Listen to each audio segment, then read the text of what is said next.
দর্শক, সংবাদ শেষ করব আজকের আবহাওয়ার খবর দিয়ে। আমাদের জন্য অপেক্ষা করছেন সহকর্মী হিরো জুম্মান। আবহাওয়া নিয়ে কি খবর আছে আপনার কাছে? আজও কি সারাদিন বৃষ্টি থাকবে নাকি রোদের দেখা মিলবে? ধন্যবাদ আফিফা। জানিয়ে দিচ্ছি আবহাওয়ার সবশেষ তথ্য। প্রথমত জানিয়ে রাখি, গত 5 দিনে টানা যে বৃষ্টিপাত হয়েছে সেটি আজ পর্যন্ত অব্যাহত থাকবে।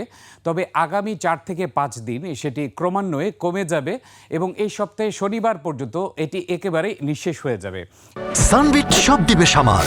সানবিট ম্যাজিক প্রেস ডিশওয়াশিং এর মাথা ঘোরানো সলিউশন।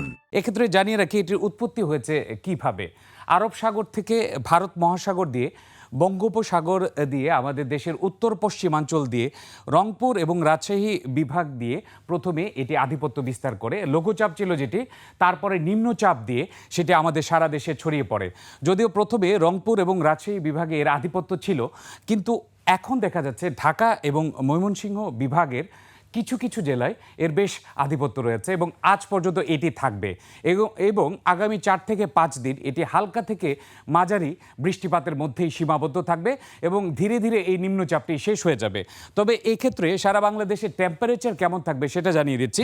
আবহাওয়াবিদরা বলছেন এই সপ্তাহে সর্বনিম্ন টেম্পারেচার থাকবে 26, সর্বোচ্চ থাকবে 33 থেকে 34। আগামী সপ্তাহে গিয়ে টেম্পারেচার কিছুটা আপ হবে। তবে আজ হিউমিডিটি অনেক বেশি, 91% আর্দ্রতা রয়েছে, যেটি ধীরে ধীরে কমতে কমতে 71% নেমে যাবে আগামী সপ্তাহে নাগাদ। এছাড়া যদি আমরা বৃষ্টিপাত দেখি, গত কয়েকদিন যাবৎ যে বৃষ্টিপাত হয়েছে আজ কিন্তু সেরকমই বৃষ্টিপাত হবে। তবে আগামী 5 দিন বৃষ্টিপাতের পরিমাণ অনেকখানি কমে যাবে, সর্বোচ্চ 7 থেকে 10 মিলিমিটার বৃষ্টিপাত হবে।